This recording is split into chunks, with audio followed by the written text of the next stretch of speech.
পর এবার আয়ারল্যান্ডের বিপক্ষে টি-20 সিরিজ জয়ের মিশন। ২৭ নভেম্বর চট্টগ্রামে শুরু প্রথম ম্যাচ। বাংলাদেশের ১৫ সদস্যের দলে নেই তাসকিন শামীম। এক মাস বিরতির পর বিগ ম্যাচ দিয়ে মাঠে ফিরছে বাংলাদেশ ফুটবল লিগ। কুমিল্লায় ঢাকা ডার্বির উত্তাপ, মুখোমুখি হচ্ছে চিরপ্রতিদ্বন্দ্বী আবাহনী মোহামেডান। বাইসাইকেল কিকে চ্যাম্পিয়ন্স লিগের স্মৃতি ফেরালেন রোনালদো। সৌদি প্রো লিগে বড় জয় নাসরের। মেসি ম্যাজিকে MLS কাপ প্লে অফ ফাইনালে ইন্টার মায়ামি।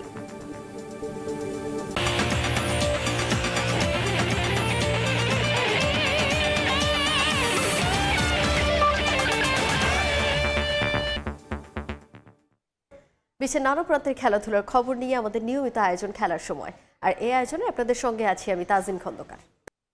শুরুতে ক্রিকেটের খবর জানাবো। আয়ারল্যান্ডের বিপক্ষে টি-20 সিরিজের প্রথম 2 ম্যাচের জন্য বাংলাদেশের 15 সদস্যের দল ঘোষণা। বাদ পড়েছেন তাসকিন আহমেদ ও শামীম পাটোয়ারি। বর্তমানে আবুধাবি টি10 খেলছেন তাসকিন। এরপর বিপিএল ওয়ার্কলোড বিবেচনায় স্কোয়াডে রাখা হয়নি তাকে। আর সাম্প্রতিক বাজে পারফরমেন্সের কারণে বাদ পড়েছেন শামীম পাটোয়ারি। এক সিরিজ বাদে দলে ফিরেছেন মোহাম্মদ সাইফুদ্দিন। সবাইকে অবাক করে প্রথমবারের মতো টি-20 দলে ডাক পেয়েছেন মাহিদুল ইসলাম অঙ্কন।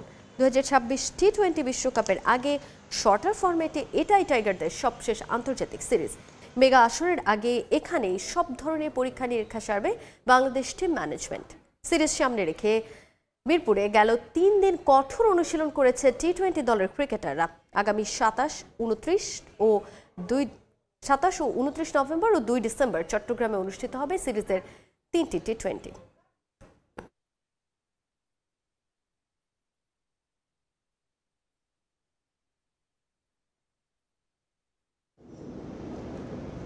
মিরপুরেও ভালো উইকেট বানানো সম্ভব। আয়ারল্যান্ডের বিপক্ষে টেস্টে শেরে বাংলার উইকেট যার বড় এক প্রমাণ। পঞ্চম দিনেও এই উইকেটের দৃঢ়তা সবাইকে মুগ্ধ করেছে বলে মনে করেন গ্রাউন্ডস কমিটির চেয়ারম্যান খালেদ মাসুদ পাইলট। তবে এর কৃতিত্ব নিজেকে না দিয়ে প্রশংসা ঝরল টনি হেমিংয়ের জন্য।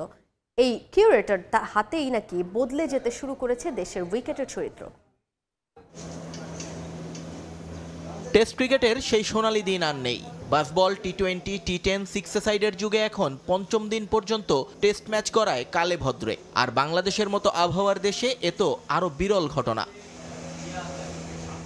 মিরপুরে এরকমই এক বিরল ঘটনার সাক্ষী হলেন আজ ক্রিকেট সমর্থকরা। আয়ারল্যান্ডের বিপক্ষে সিরিজের শেষ টেস্টটা চলল মধ্যাহ্নবিরতির পরও আরও ঘণ্টাখানেক।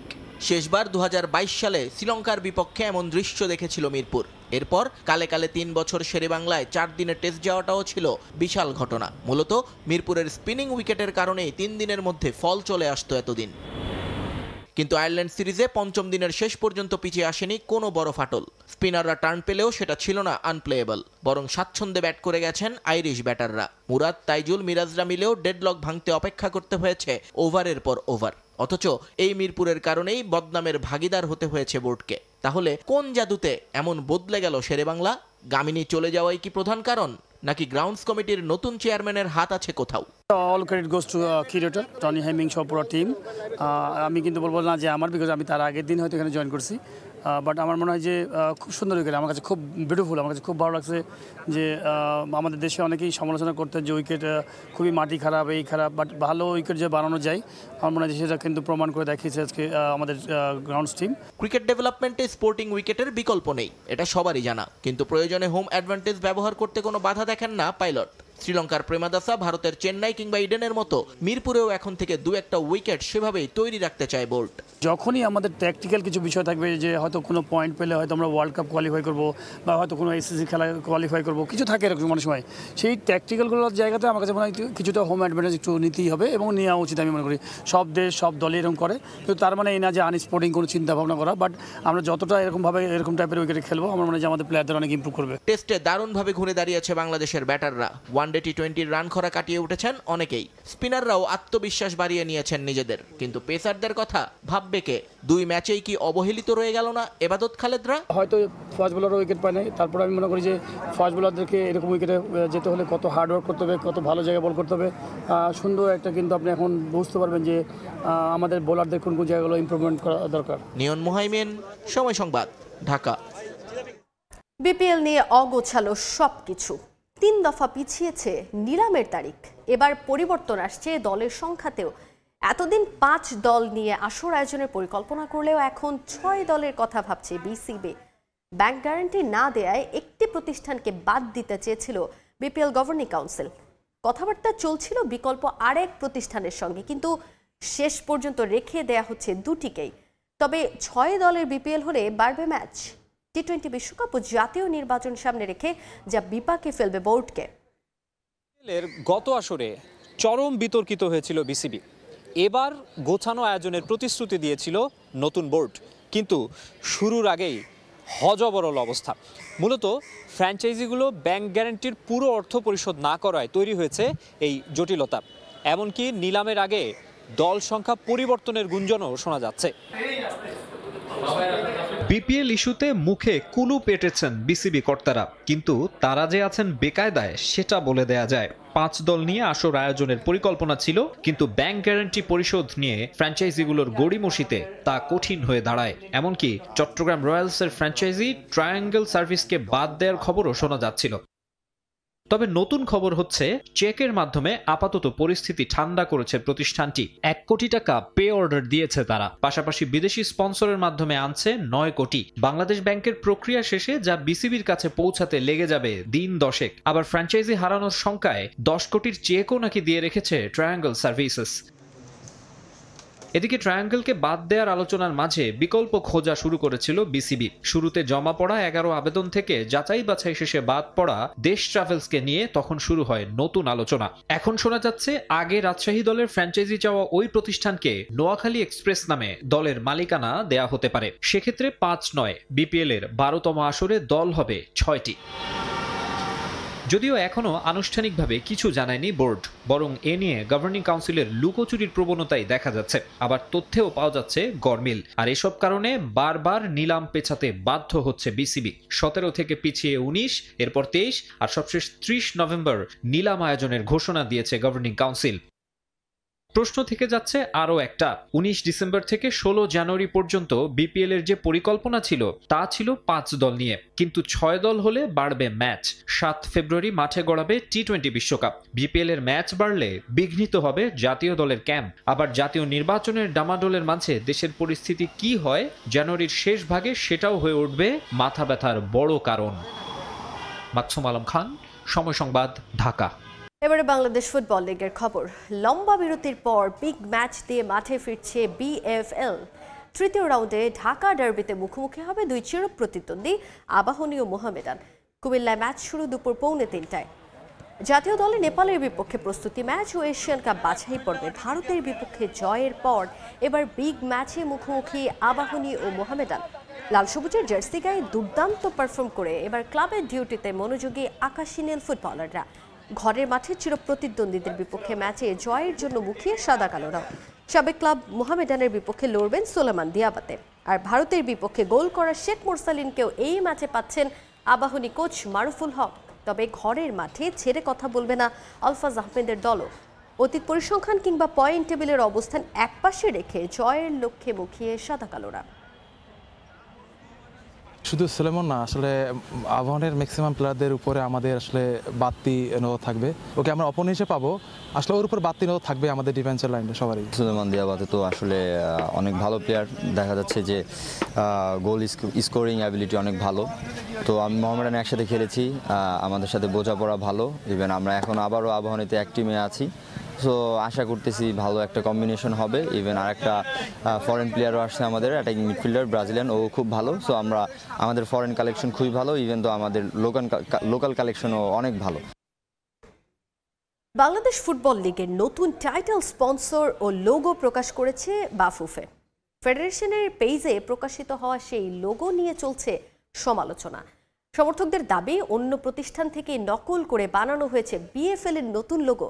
তবে এই দাবি নাকচ করে দিয়েছেন বাফুফের মার্কেটিং কমিটির চেয়ারম্যান ফাহাদ করিম। সমালোচনা হলেও লোগো পরিবর্তনের সুযোগ দেখছেন না তিনি। দেশের ঘরোয়া ফুটবলে নতুনত্ব আনার ঘোষণা দিয়েছিল তাবিদ আউয়ালের নেতৃত্বাধীন বাফুফের বর্তমান কমিটি। তবে শুরুতেই কথা আর কাজে মিল রাখতে পারেনি তারা। বাংলাদেশ প্রিমিয়ার লিগ ফুটবলের নাম পরিবর্তন করে রাখা হয় বাংলাদেশ ফুটবল লিগ। তবে নতুন লোগো ও টাইটেল স্পন্সরের কথা বলা হলেও এতদিন তা প্রকাশ করতে পারেনি ফেডারেশন।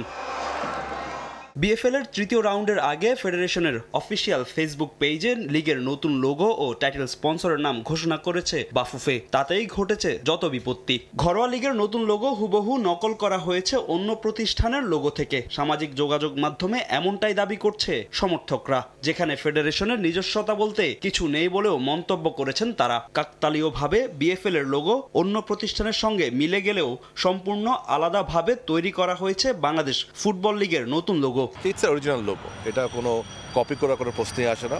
এবং একটা প্রপার এজেন্সি প্রপার নেগেটিভ দিয়েই করেছে। আপনি আমাদের একটা ছোট্ট ভিডিও করেছি আমরা, লঞ্চিং ভিডিও, ওটা দেখলে আপনি বুঝতে পারবেন যে শেপগুলি কোত্থেকে আমরা ইন্সপায়ার্ড হয়েছি। সো ওখানে আপনি যদি এটাকে কপি করতেন তাহলে তো এইভাবে নেগেটিভ আসতো না। বাট এগেইন আমিও অবাক হয়ে গেছি কাকতালীয়ভাবে এত কীভাবে মিলে যায়। But it is what it is. And আলহামদুলিল্লাহ আমাদের স্পন্সর বলেন, আমাদের সম্মানিত বোর্ড মেম্বাররা বলেন, we are all happy with the logo for the time being. And logo তো একটি component of the overall ecosystem. Logo নিয়ে সমর্থকদের সমালোচনা ইতিবাচক হিসেবেই দেখছেন ফেডারেশনের সহসভাপতি। এই লোগো পরিবর্তন করার পরিকল্পনা নেই বলেও জানান তিনি। এদিকে বাংলাদেশ ফুটবল লিগের জন্য ফেসবুকে আলাদা প্ল্যাটফর্ম খোলা হচ্ছে বলে জানিয়েছেন বাফুফের মার্কেটিং কমিটির চেয়ারম্যান। এক বছর আগে বাংলাদেশ প্রিমিয়ার লিগের লোগোটা কী ছিল কাউকে যদি জিজ্ঞেস করছিল কেউ জানতো না। আজকে কিন্তু সেই লোগো নিয়ে সারাদিন আলোচনা হচ্ছে। সো আলহামদুলিল্লাহ আমি এটাকে ভালোভাবে নিচ্ছি। আর আবারও বলতে চাই, যেহেতু এটা আমাদের একটা অরিজিনাল প্রোডাক্ট, আমাদের ক্রিয়েটিভ এজেন্সি থেকে আমাদের কনফার্ম করেছে, উই উইল স্টিক টু ইট। এবং আমাদের সম্মানিত সভাপতি, আমাদের সম্মানিত লিগ কমিটির চেয়ারম্যান সকলকে আমি দেখিয়েছি এটা, and they were fine with, তাতে কোনো অবজেকশন ছিল না। নতুন লোগোর সঙ্গে নতুন টাইটেল স্পন্সরও পেয়েছে বাংলাদেশ ফুটবল লিগ। মালয়েশিয়ান একটি বহুজাতিক প্রতিষ্ঠান হয়েছে এবার লিগের টাইটেল স্পন্সর। ফাহিম ইসলাম, সময় সংবাদ, ঢাকা।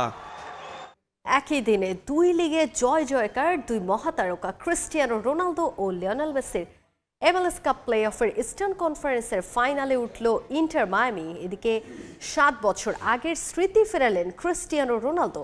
CR7-এর চোখ ধাঁধানো বাইসাইকেল কিকে বড় জয় পেল আল নাসর। যেমন ভাবা তেমন কাজ, আরও একটা শিরোপা স্বপ্নে বিভোর লিওনেল মেসি যে এমন একটা জয়ই চেয়েছিলেন। মাঠে নেমে দেখালেন মেসি ম্যাজিক, নিজে গোল করলেন, সতীর্থকে দিয়ে গোল করালেন, দলকে তুললেন। MLS কাপ প্লে অফে ইস্টার্ন কনফারেন্সের ফাইনালেও জাদুকরের ছোঁয়ায় আরও একটা শিরোপা জয়ের হাতছানি ইন্টার মায়ামির। প্রিয় দুই সতীর্থ জর্ডি আলবা ও সার্জিও বুস্কেটস চলতি বছরের শেষেই ফুটবলীয় ক্যারিয়ারের ইতি টানতে যাচ্ছেন। তাদেরকে একটা শিরোপা উপহার দিয়ে মাঠের ফুটবলে তাদের তৃপ্তিময় বিদায়ের অপেক্ষায় লিওনেল মেসি। তাই তো নিজের সবটুকু উজাড় করে খেললেন এলএমটেন। সিনসিনাটির বিপক্ষে ম্যাচের শুরু থেকে তাদের ঘরের মাঠে আধিপত্য মেসির দলের। ম্যাচের 19 মিনিটেই দলকে লিড এনে দেন ম্যাজিশিয়ান মেসি, গোল করে দলকে এগিয়ে দেন 1-0-তে। এর পরের গল্পটা পুরোটাই মেসিময়। প্রথমার্ধ এগিয়ে থেকেই শেষ করে মায়ামি। দ্বিতীয়ার্ধে আরও আক্রমণাত্মক ইন্টার মায়ামি। ম্যাচের 57 মিনিটে লিড দ্বিগুণ করে হাভিয়ার মাসচেরানোর দল। মেসির পাস থেকে বল পায়ে পেয়ে দারুণ শটে বল জড়ান সিলভেত্তি। 2-0-তে এগিয়ে গিয়ে আত্মবিশ্বাসী হয়ে খেলতে থাকে মায়ামি। সেই গোলের রেশ কাটতে না কাটতে আবারও মেসির পায়ে বল। এলএমটেনের পাস থেকে বল পায়ে পেয়ে বাজিমাত করেন আলেন্দে। এরপর ম্যাচের 74 মিনিটে নিজের জোড়া গোল আর দলের চতুর্থ গোল নিশ্চিত করে বড় জয় পায় ইন্টার মায়ামি। শেষ পর্যন্ত 4-0 ব্যবধানের বড় জয়ে MLS কাপ প্লে অফে ইস্টার্ন কনফারেন্সের ফাইনালে উঠল মেসির দল। ফাইনালে মায়ামির প্রতিপক্ষ new York city.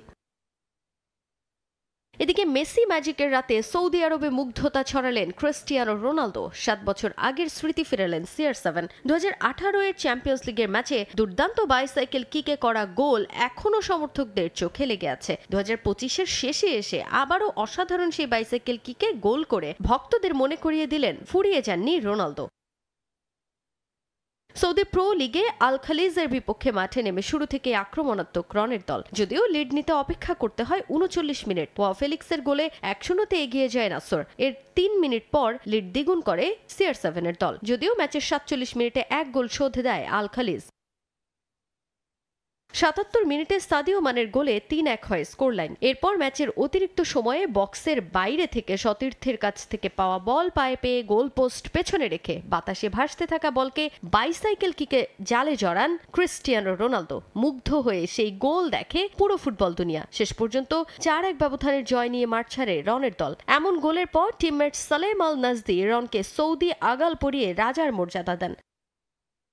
Tajin Khandakar, সময় সংবাদ। আবারও স্বাগত খেলার সময়। লা লিগার পয়েন্ট টেবিলের শীর্ষস্থানে ফিরলেও জয়ে বঞ্চিত হয়েছে রিয়াল মাদ্রিদ। এলচের বিপক্ষে কোনো মতে হার এড়িয়েছে লস ব্লাঙ্কোস। 2-2 গোলে ড্র হওয়া ম্যাচে এক অ্যাসিস্ট ও গোল করেছে রিয়ালের ইংলিশ মিডফিল্ডার জুড বেলিংহাম। এলচের বিপক্ষে মাঠে নামার আগে বেশ চাপে ছিলেন রিয়াল কোচ শাবি আলোনসো। চ্যাম্পিয়ন্স লিগে লিভারপুলের কাছে হারের পর লা লিগায় রায়ো ভায়াকানোর বিপক্ষে ড্র, তাই ম্যাচে জয় পেতে একাদশে বেশ কিছু পরিবর্তন আনেন। ভিনি, ভালভার্দে, সুমেনিদের পরিবর্তে এদিন শুরুর একাদশে ছিলেন রদ্রিগো, ফ্রান গার্সিয়া ও দানি সিবায়োস। তাতেও জয়ের মুখ দেখেনি লস ব্লাঙ্কোস, যদিও প্রতিপক্ষ এলচের মাঠে শুরু থেকে আক্রমণাত্মক রিয়াল। তবে এমবাপে, রদ্রিগোদের আক্রমণ মুখ থুবড়ে পড়ছিল এলচের ডিফেন্সে। প্রথমার্ধে এমবাপের জোরালো 2 শট ঠেকিয়ে রিয়ালকে গোল বঞ্চিত করেন ইনাকি পেনা। আক্রমণে উঠে এলচেও, তবে থিবো কর্তুয়ার কল্যাণে কয়েক দফা রক্ষা পায় রিয়াল। প্রথমার্ধে গোলের দেখা পায়নি কোনো দলই। দ্বিতীয়ার্ধে জমে উঠে ম্যাচ। 53 মিনিটে ডেডলক ভাঙেন এলচের মিডফিল্ডার অ্যালেক্স ফেভাস। তার দুর্বল গতির শট ঠেকাতে ব্যর্থ হন কর্তুয়া। 1-0 এগিয়ে যায় স্বাগতিকরা। গোল খেয়ে যেন মরিয়া হয়ে ওঠে রিয়াল মাদ্রিদ। মাঠে বেশ কয়েকটি পরিবর্তন আনেন শাভি। 78 মিনিটে ম্যাচে ফিরে রিয়াল। জুড বেলিংহামের অ্যাসিস্ট থেকে গোল করে সমতা ফেরান ডিন হুইসেন। তবে সেই সমতা বেশিক্ষণ ধরে রাখতে পারেনি loss Blancos. Out of the box থেকে আলভারো রদ্রিগেজের দারুণ গোলে আবারও লিডে যায় এলচে। এর ঠিক 3 মিনিট পরে কিলিয়ান এমবাপ্পের অ্যাসিস্ট থেকে রিয়ালকে আবারও সমতায় ফেরান জুড বেলিংহাম। এরপর বেশ কয়েকটি আক্রমণ করলেও গোলের দেখা পায়নি মাদ্রিদ। শেষ পর্যন্ত 2-2 গোলের ড্র নিয়ে মাঠ ছাড়তে হয় শাবির শিষ্যদের। এই নিয়ে টানা 3 ম্যাচ জয়ের মুখ দেখেনি রিয়াল। তবে ড্র করলেও লা লিগার পয়েন্ট টেবিলের শীর্ষস্থান ঠিকই নিজেদের দখলে নিয়েছে লস ব্লাঙ্কোস। 13 ম্যাচে তাদের পয়েন্ট 32।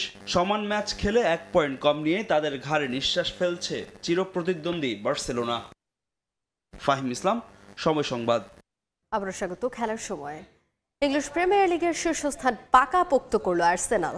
নর্থ লন্ডন ডার্বিতে টটেনহামকে 4-1 গোলে হারিয়েছে গানার্স।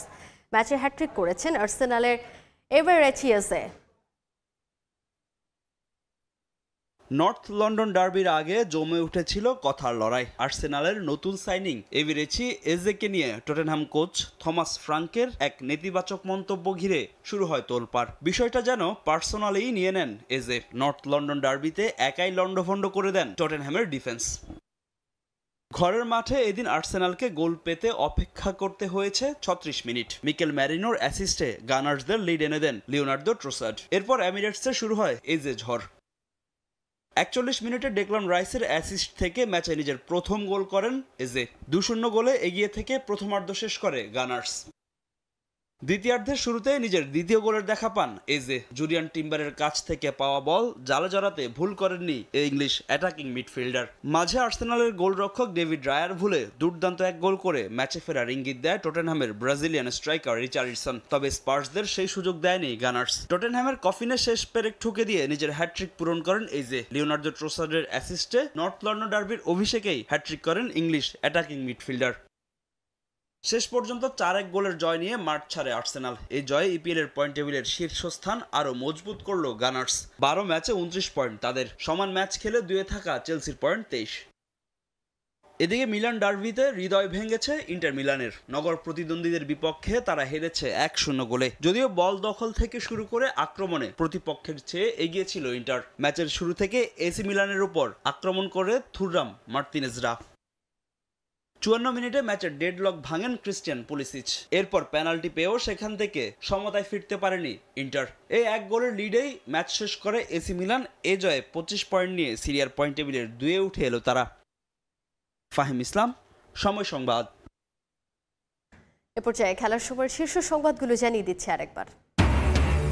টেস্টের পর এবার আয়ারল্যান্ডের বিপক্ষে টি-20 সিরিজ জয়ের মিশন।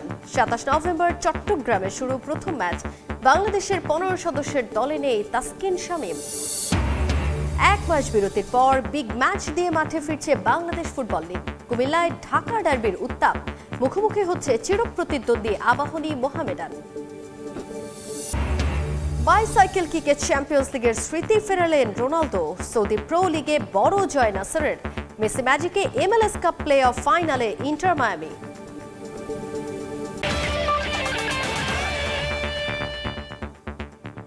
এই ছিল খেলার সময়ের এখনকার আয়োজনে। এরপর দুপুরের সময় আপনাদের সঙ্গে থাকবেন সহকর্মী ইমদাদুল হক।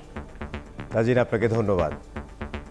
দুপুরের সময় নিয়ে আসছি কিছুক্ষণ পর, সঙ্গে থাকুন সময়ের।